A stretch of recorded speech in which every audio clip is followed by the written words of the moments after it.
How's it going, people? Welcome back to the channel. In this video, I'm going to be talking you through the first cars of Formula 1 drivers. Now, Formula 1 drivers drive some of the fastest cars on the planet, around some of the most amazing tracks on the planet. And you'll be interested to hear that a bunch of them had very humble beginnings when it came to their first cars. I've done a bunch of research in numerous different languages in terms of different interviews, gone to the depths of the internet to try and find out what each of the drivers on the current F1 grid drove as their first cars. And in most cases, I've succeeded, and I'm going to let you know exactly what those cars were. Just thought it'd be a little bit of fun. I've been doing a lot of first car videos recently, so I thought, why not look at the first cars of the best drivers on the planet, theoretically. Anyway, remember to like, comment, subscribe, all that great stuff. Without further ado, let's get into the video.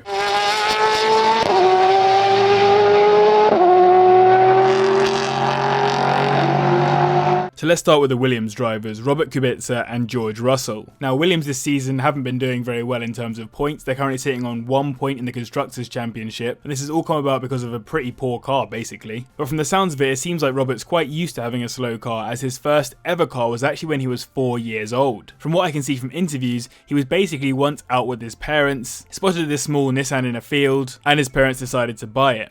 Apparently it had about 2 to 4 brake horsepower, but apparently it could still do around 40 kilometers per hour, which is pretty rapid for a 4-year-old, I'm not gonna lie. And in terms of his teammate George Russell, his first car was actually a VW Polo. Now, going by his age and the fact that he turned 17 in 2015, I'd assume it was a 5th generation VW Polo, as I couldn't find any pictures of the car and he doesn't actually tell you which model it was in particular. He does say that it must have been the slowest Polo out there, which suggests to me that it's probably the 1 litre straight 3 engine, putting out around 60 brake horsepower. Either way, what I think is pretty cool about this is that he actually drove it to the first time he ever drove an F1 car and then drove it home, and mentions the fact that it was actually a really weird experience getting from an F1 car back into his VW Polo.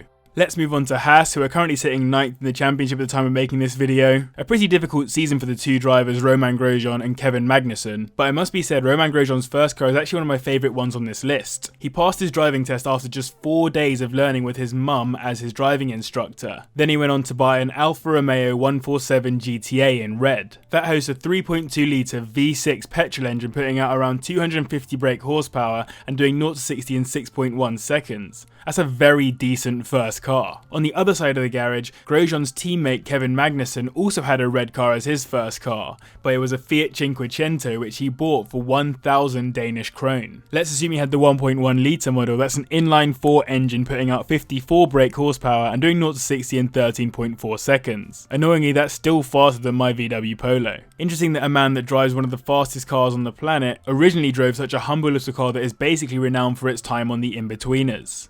On to Alfa Romeo now, who have the most experienced driver on the grid and one of the least most experienced drivers alongside him. The latter of the two is of course Antonio Giovinazzi. It was quite hard to find what his first car was, because even in an interview with Kimi Raikkonen, when Kimi says his first car, Antonio doesn't seem to share what his first one was. He did however mention that he actually failed the first time he did his test, so don't worry for those of you who failed your tests a couple of times, F1 drivers fail it too. But in the depths of the internet I found an interview done in Italian which mentioned that his first car was a Fiat 500 Abarth. And he actually bought the car with the money that he was making from winning go-kart races. If we assume that was the original 500, you're looking at 140 brake horsepowers, 7.8 seconds 0 to 60 times, all coming from a 1.4 litre inline 4 turbocharged engine. And also an Italian car for an Italian driver who drives for an Italian team now. Kimi Raikkonen, on the other hand, who has the second most laps of any Formula 1 driver in history, started his driving career in a Russian Lada. It's a very regular car in Eastern Europe for those of you who aren't so used to it if you're in the UK or whatever. And according to Kimi, he bought it off of a friend and restored the car entirely. Apparently it was a really solid first car, it never really went wrong, even despite the Lada reputation. I just think it's sick that Kimi went from a Lada to a Formula 1 car.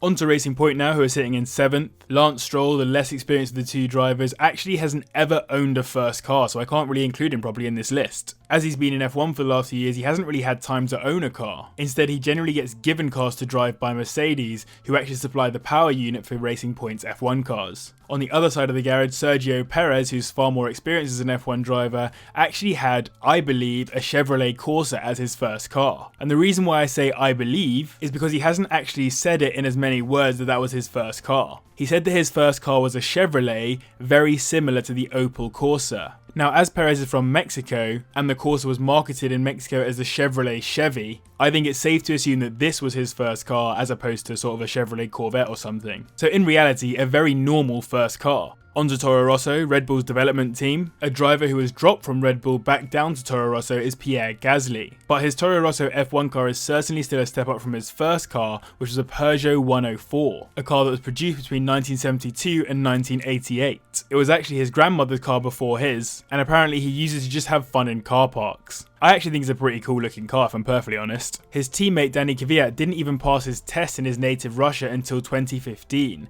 but apparently his first car was a VW Up from what I can find on the internet. It was quite hard to work out what his first car was, as it's difficult to translate between Russian and English due to the different alphabets. So instead I'm trusting a Spanish source on this one, so if I've got that wrong I do apologise. Either way, assuming it wasn't a GTI, he's looking at a 1 litre inline 3 engine putting out 60 brake horsepower and doing 0 to 60 in around 13.9 seconds. It's just a very basic modern first car. Onto the top half of the field now, we have Renault, a team that are actually in a little bit of jeopardy as they might have been caught cheating this year, but they have two very experienced drivers, Daniel Ricciardo and Nico Hülkenberg. Let's start with the Hulk, I'm a particular fan of what his first car was. It was a VW Polo TDI Sport. I'm going to assume it was either the 9N or the 9N3, and he mentions it was putting out around about 180 PS. Now that's a lot more than the car was originally putting out, almost double in fact. On top of that, he mentions the car came with some really cool sports alloys on it. I would make the assumption that this car wasn't completely standard. But if it was in fact a Polo 9N as his first car, I'm pretty gassed about that. His teammate and a fan favourite, Danny Rick, actually had a Toyota Hilux as his first car, also known as a Ute in Australia. Now I can't tell you which engine he chose, there are numerous different engines to choose from, but I can tell you it's a 7th generation model from 2006. It was a gift from his parents after he passed his test first time, and he was really happy with it as he was still at school at the time and it was quite a macho car to be driving.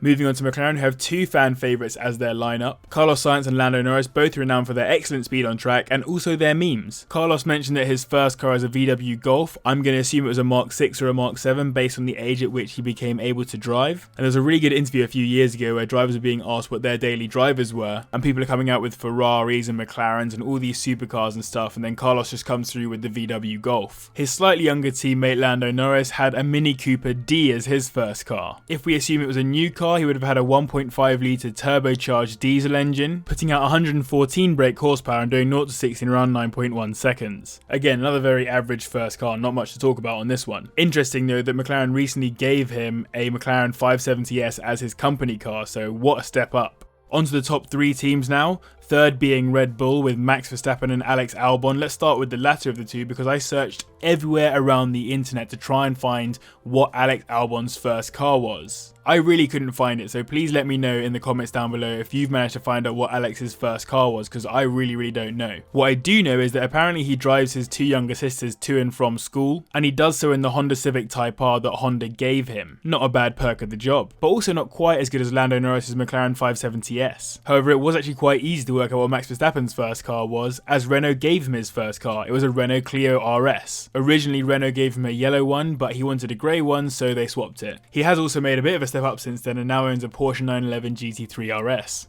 On to Ferrari, who owns second in the championship, and you've got a 4-time world champion Sebastian Vettel alongside a 0-time world champion, very new driver Charles Leclerc. Now I'm making a very slight guess at Charles' first car, or at least the first car that he's owned, as on his Instagram you'll see that loads of different car companies like Maserati and Ferrari give him cars to drive all the time. But what looks like his first car is an old Fiat 500. This is very much in line with him being Ferrari's saviour, as the Tifosi seem to believe that he is, as Michael Schumacher's first car was also a Fiat 500 but in red instead of the sort of creamy white colour that Charles has. Either way, it's a very cool car, and since he lives in Monaco it must be really nice to drive around those streets. Sebastian Vettel on the other side had a BMW X3 as his first car. Now relative to the Fiat 500 this is a way less cool car in my opinion, and Jeremy Clarkson was quite mean about it when Seb went on the old Top Gear. But that said, pretty cool to have a BMW as your first car, and very German of Seb too. And now onto the 2019 Constructors' Championship champions, Mercedes. And even though Lewis Hamilton is a 5-time, potentially even 6-time world champion, it's actually Valtteri Bottas who in my opinion has the cooler first car. He had a Ford Cougar 2.5 litre V6 coupe with 170 brake horsepower, which took the car from 0 to 60 in around about 8.2 seconds. I think that is actually a relatively cool first car. On the other hand, one of the winningest drivers in history, Lewis Hamilton, had a Mini Cooper as his first car. There isn't much information on it, but I'm assuming it was a first generation of the new Mini, which he mentioned he bought used. The car has a 1.6 litre inline-4 engine, putting at 115 brake horsepower and doing 0 to 60 in around 8.8 seconds. So to be fair, slower than the Cougar, but not by much. And that concludes the first cars of the 2019 Formula 1 grid. Let me know your thoughts on the video down below in the comments. Remember, I did shed loads of research for this video. Massive thank you to my patrons who should be on screen now. It's crazy to see that Patreon group growing. Remember to like, comment, subscribe, hit the notification bell. But as always, thank you very much for watching, and I'll see you in the next one. Listen.